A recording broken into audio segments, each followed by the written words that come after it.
Hey everybody, welcome to my channel. If this is your first time visiting, make sure you don't forget to subscribe and hit that notification bell so you know exactly when I've got a new video up.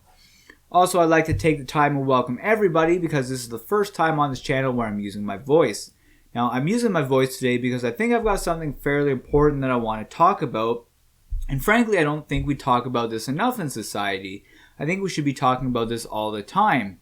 So I'd like to share my opinions on it, and I hope you'll share yours as well. What I want to talk about today is a comment that somebody made to me the other day. And ever since I read this comment, I haven't been able to stop thinking about it. Now, before I get into what the actual comment was and the meat and potatoes of this video, I want to take a couple steps back and give some background so you know exactly where this comment came from. Now, I have a few hobbies in which I enjoy doing on my spare time for fun. These hobbies include leather work, where I make belts and knife sheaths and other stuff of leather, and I'll hand tool custom designs into them. I also play around with metal fabrication and woodworking as well. Now, I had done some recent work and I had shared the finished product on social media, where someone came along and they commented on the post and they said, "I wish I was as handy as you." Now, this isn't the first time that I've heard this comment made to me before, and it certainly isn't the first time I've heard it used in society either. And I think we can really break that comment down into a more simpler phrase where probably every single person who will watch this video can relate to it and who is said at some point in time in their life, myself included. And that phrase is, "I wish I could do that as good as you." And you could relate that to just about anything, be it somebody who's really good at drawing or somebody who's really good at playing guitar. There's so many different variations where you could use this phrase. Now, I don't know why I never thought of this before, other than I've probably got more life experience now than I did the last time I heard it. But when I read it this time, I haven't been able to stop thinking about it because my initial reaction when I read it was, what the hell makes me handy and not you? And also, if I'm handy and you're not, what is stopping you from being handy? What does it even mean to be handy anyway? Often we usually reference the word handy to people who are skilled in trades such as carpentry or plumbing or mechanics or anything along those lines, but why do we call somebody handy when they build a table? Isn't it just as handy to paint a beautiful painting? Isn't it just as handy to record and edit and upload a video on YouTube? My personal opinion, all these things are just equally as handy. The only real difference is the subject matter. Now, I don't know this person's background, and I don't know their life experience, but I want to go back to what I think was the most important question that popped in my head, and that was, what is stopping you?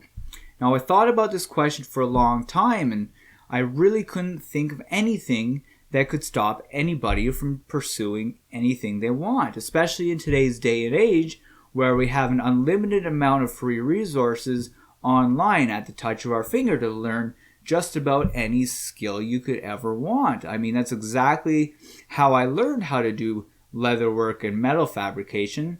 I don't have any schooling or formal training in either of these fields.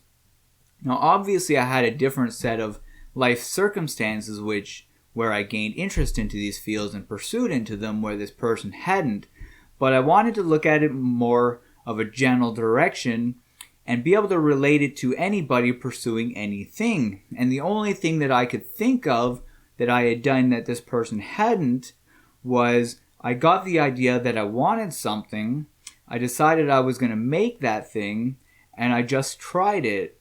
And then when I reached the finished result, I shared it online and this person said, "I wish I was as handy as you." Now, what this person didn't see in the post, and the part that we don't talk about in society, is the number of times that I tried and failed before I had gotten to that point.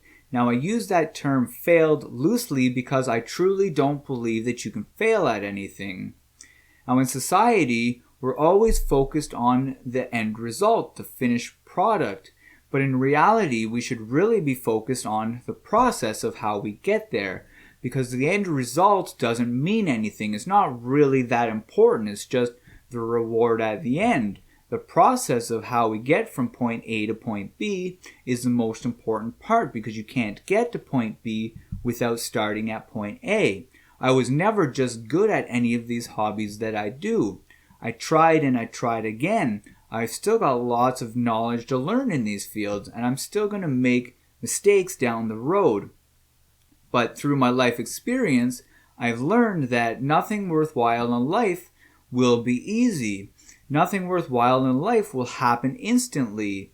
It just doesn't work that way, no matter what it is. Whenever you're trying to learn a new skill, you're going to make mistakes. That's just the bottom line. And I'm not even just going to say mistakes, because maybe you're not trying to learn a new skill. Maybe you're trying to pursue something in life. So maybe you'll hit setbacks. But whenever you hit setbacks or get mistakes, you step back and you do a little more research, and you review and you analyze your plan, and you make adjustments where you need to, and you try again.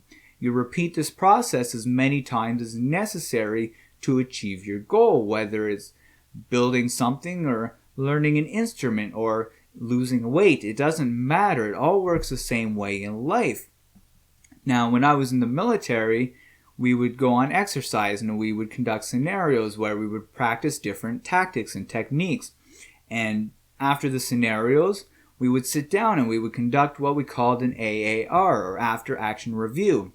Now, during an AAR, we would all sit down, everybody involved in the scenario, and we would discuss, what did we do? What was the outcome of the scenario? Did we accomplish all the objectives? Did we complete the mission? What mistakes did we make? And most importantly, what can we improve on? We would make adjustments on those tactics and we would try it again. So whenever we were in a real world theater of operation, we had everything down pat 100%. Now I want to share an example of my life on something that I've been pursuing for a number of years now, and I've got a number of years to go before I reach my goal. So hopefully that can help motivate you to just keep trying and pursuing whatever it is that you want to achieve in life, whether it's big or small. Now, I have a huge love of motorcycles. I'm a licensed mechanic, and I'm just a very curious person by nature. Anything that draws my attention, I automatically want to know what's involved, how do you do it, how's it made, whatever. That's exactly how I got into doing YouTube videos. So naturally, with all of these, I was drawn to building motorcycles and metal fabrication. I was drawn to people like Jesse James and Indian Larry and Billy Lane and so many other great builders. I watched countless videos of how these guys made different motorcycle parts. I researched videos on YouTube on how to manipulate and shape metal, different techniques. And I utilize knowledge from friends of mine who've got experience in different related fields. But the most important part of all of it was I tried. I had researched and found the cheapest bare bones tools that I could find to do this type of work. And I saved up the money to get it. When I got that money, I went into my shop and I practiced and I practiced and I screwed up many attempts at parts where I just threw them in the garbage because that's what they were. Now this here is a current picture of the bike that I'm working on right now. If you were to go into my garage, this is exactly how it would look today. What you don't see in this picture is the many times that I screwed up parts to get it to this point. This rear fender on this bike I built 3 or 4 times before I was actually happy with the end result and kept it for the finished product. The front fender I built twice. The gas tank is my next step where I'm going to go and rebuild that because I want to make it wider. I want to make some other adjustments. So I know how frustrating and how much it sucks to make a mistake or try something and not get the outcome that you hoped or that you wanted or that you expected. I know how much that can make you lose motivation and not want to continue pursuing that. But instead of stopping that forward momentum, instead of quitting and throwing in the towel whenever I made a mistake, I would take a step back and I would reanalyze, adjust my plan, try and figure out where I went wrong, and I would try again. Because that's exactly how you learn a new skill. That is how you build and retain information. We do it the same way in school, growing up through each of your subjects. you have tests and exams, and your textbooks have all the information, and inside those textbooks have different questions to verify that information. And you hope that you can achieve enough knowledge from those in order to advance on to the next grade. We learn this way all throughout our entire life. So if you've ever said that phrase to anybody for anything, I wish I was as good at that as you, the only person you are cheating is yourself, because the only thing that's stopping you is putting your foot forward and trying.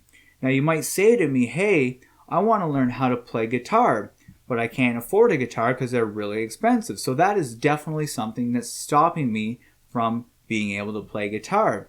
And it's not.